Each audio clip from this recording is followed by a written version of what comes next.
ladies and gentlemen, welcome back. This is a 2010 Toyota Highlander, and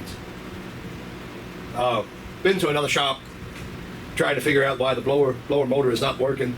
Now that shop did not replace the blower motor, okay, so they just sent it, basically, let me straighten the camera up a little bit. They basically just gave the lady my number and had her come down here, and this one here had me going for a little bit. I figured this is a really good opportunity to make a little video on this one here for sure. This is going to be, I think, a real good video for the channel. So here we go. Just a minute.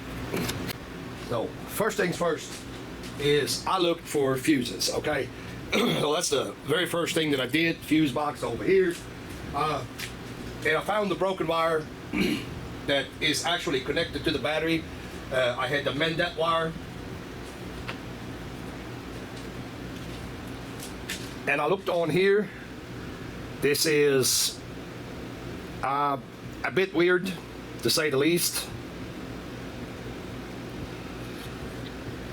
Oh shoot, I'm not straight up on it. There is a relay right here that controls the AC compressor. I'll throw all that in there just to make this video as complete as we can get it. All right, so this is the relay if you need to test the relay. So the first thing to know is, now let me take the camera off, and I'm gonna try to be steady this time. Try to be as steady as I can be on that camera.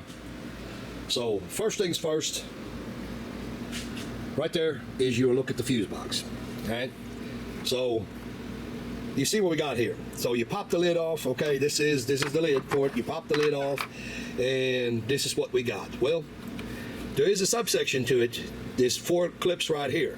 You'll have to remove the bracket and the brake fluid tank, the brake fluid reservoir. Oh God, I can't talk. And you actually notice the relay that we're talking about is actually under there. It's all in there. So long story short, this is a fusible link strip. And in my ultimate wisdom, I thought the 2 white wires coming out of the fuse box over there in the corner, I thought one of them really was the one that feeds the blower motor. Long story short, it's not. It has the same exact size and color, white obviously, but the fuse is actually in here. It's in the corner. You can hardly see it.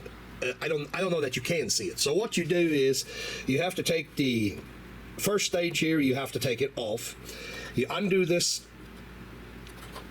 clip right here. I'm not going to do that right now. There is a bolt, a nut underneath here that holds these 2 cables in place. You pull them off and you start pulling on that fuse, and you're going to notice that thing here, it acts like, because I pulled on it, what happened is I pulled on it after I loosened that bolt up, because I seen it's connected, and I couldn't do nothing with it. I couldn't get it up, but it takes a lot of force, or in my case, it took a lot of force to get this out.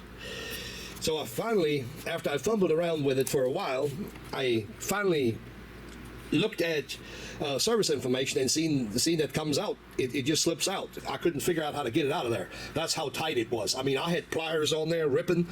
I could not get it out. So anyway, moving on to there. Okay, so I pulled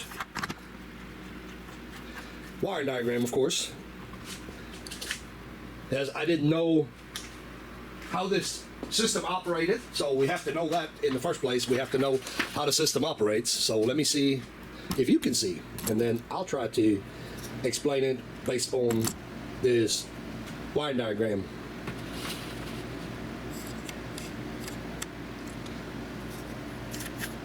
Adjust you a little bit more, get a little bit better idea of what we're doing here. So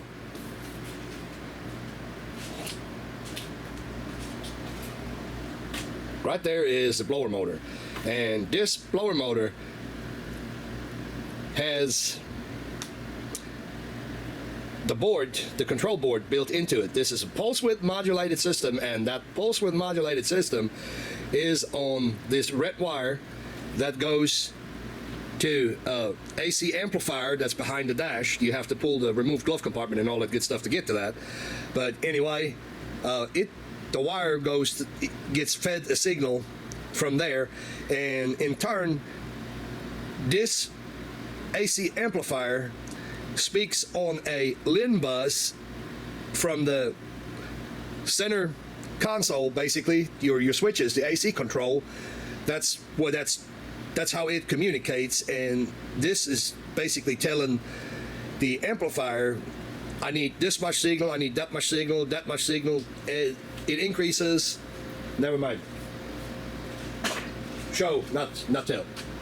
Okay, so that's where I was at. And when you look at the white wire, and that's why I made a mistake. So you got to pay attention when you're looking at a wiring diagram. This is white coming out. This is your B plus.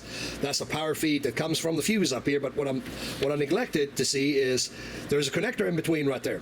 It goes from green to white.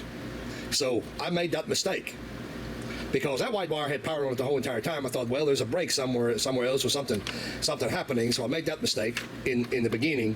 But anyway, then I looked real close, and right here, I've noticed there's a green wire. So this is actually how I went back to that fuse and did more prying on that fuse, because I really did not want to pull that thing out. That's how tight it was.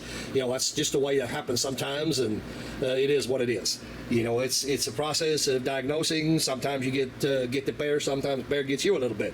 But anyway, moving on. And all of this is just to show you how things can be deceptive and misleading and all that good stuff. So like I said, the AC control, which is right there, and I will tell you this as well, the rear has nothing to do with the front. They are completely different circuit, so know this. There's only 3 screws that hold the blower motor in place, which in this vehicle we only had 2 screws, and obviously there is a cover. The cover has got moved somewhere. Oh, it's in the back. Okay, the cover has 3 clips. Hang on. So hopefully you can see this. This is the cover. 1, 2, 3 clips. You push on it from the bottom. You push in on them and it unclips. You don't need a tool to get this undone. That being said, for those of you that don't know this, you can lower the glove compartment here. And behind the glove compartment, when you drop it down, you push on these little ears right here on the side. You lower the glove compartment down, and there is your cabin air filter, which the other shop has already replaced that. Okay, so now you know that part. But anyway, going underneath of here, I'm gonna give you a quick look. See, you see where the bolts are. I'm not gonna get totally in there, but anyway, that gives you a look at where that's at. That's irrelevant. I'm going to go ahead and put the blower motor back in. Like I said, it's really easy. So give me a minute and we'll go from there. Alright, so here's where things get interesting. So yesterday I hooked the scope up and whoa, that's crooked. The camera is actually straight. Anyway, don't matter. So I had to look it up. The only information that I found on it is square wave signal on this was supposed to be a lower 0.8 volt, and then the upper was supposed to be 4.8 volt. Well, guess what? If you look on the screen right there, that's 10 volts. That's a far cry from the 4.8 that I see in the information. As far as the lower, that's closer to the 1 volt. But the lower, it doesn't matter. It's close enough. So this is the signal I pulled out of it, and that's set at. Oh, and by the way, just to tell you that this is where you're really going to have a schedule and a scope and good stuff like that, because of the way things happened. Wrap your head around that. Let that sink in for just a second. It's the sequence of events that led me to do all this. Just for a blower motor. Alright? Initially, I took the blower motor out and used my power probe to try to actuate it. It would pop at 40, at a setting of 40 amps, it would pop immediately. So that thing was dead short. That's in turn is probably what blowed this fuse, which is a 50 amp. So, anyway, you take my word for it. This is what I found. This blower right now is on low. I will increase the speed, and you should see that time base right there should get smaller as I increase.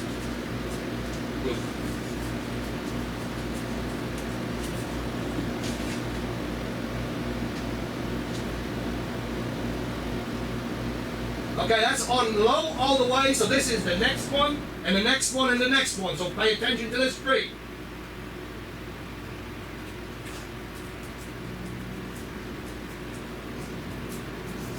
That's the blower motor on full high. That's full low.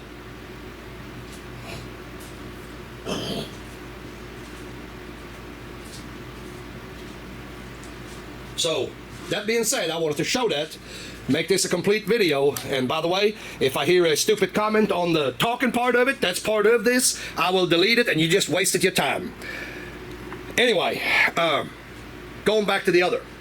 What happened was, the reason we even went there, you know, this went from low-tech, from trying to go really low-tech to high-tech. So, I dragged the power probe over to the blower motor after I installed the new blower motor. Alright? And that's when I found that there still wasn't no power on the wire. Nonetheless, I figured, whatever, I'm going to just try to use a power probe and power this thing. So, I give it the juice with the power probe, and guess what? Nothing. Of course, you've got a ground, which is white and black, and you've got the white wire supplying the B+. So, I made sure that I had a ground. The ground would actually carry a load. You know, you got to check that. So it did. So my ground was good. I thought, well, I'll go ahead and substitute the ground as well. So I did that, and no action on the blower motor. Well, so that part led to this right here. And then I tried to find the information, and I couldn't come up with anything. I mean, it took quite a while to finally found a place that had the information, what that signal should look like, and obviously that is not it. That is the signal that I got in this particular car. I'm not saying the guy that did it is wrong by any means, you know. It's just not pertaining to this car, although it was that same, or supposedly it was the same 2010 Toyota Highlander. Anyway, that being said, so the actual outcome of it was that out the box, the blower motor that I got from the parts store was bad, because I haven't done anything to this system today than what I did yesterday evening when I did all this in the first place. That blower motor that I had from the store, brand new, bad out the box. I stuck this one in, and that one is working. Of course, you're going to say, well, you hear that on YouTube quite a bit nowadays, that, you know, new parts bad out of the box. It is what it is. I thought this was going to be an interesting video, so I showed you what I showed you. I hope I didn't forget anything. I mean, that's the long and the short of the blower motor system on this thing here. Would I have not had a signal? Then we go to the AC amplifier over here. We would have had to test to see what is going on there, whether all of this is talking or not. The module in the center, although there is a can high, can low going into this amplifier, that is not what communicates from the center console to this amplifier. Okay, so know that. It's the LIN wire right there that I highlighted. That's how that connects. All right, ladies and gentlemen, I want to end that right here. I got to get this vehicle back to that lady so they can go on their road trip. But anyway, like, subscribe, and we'll see you on the next one.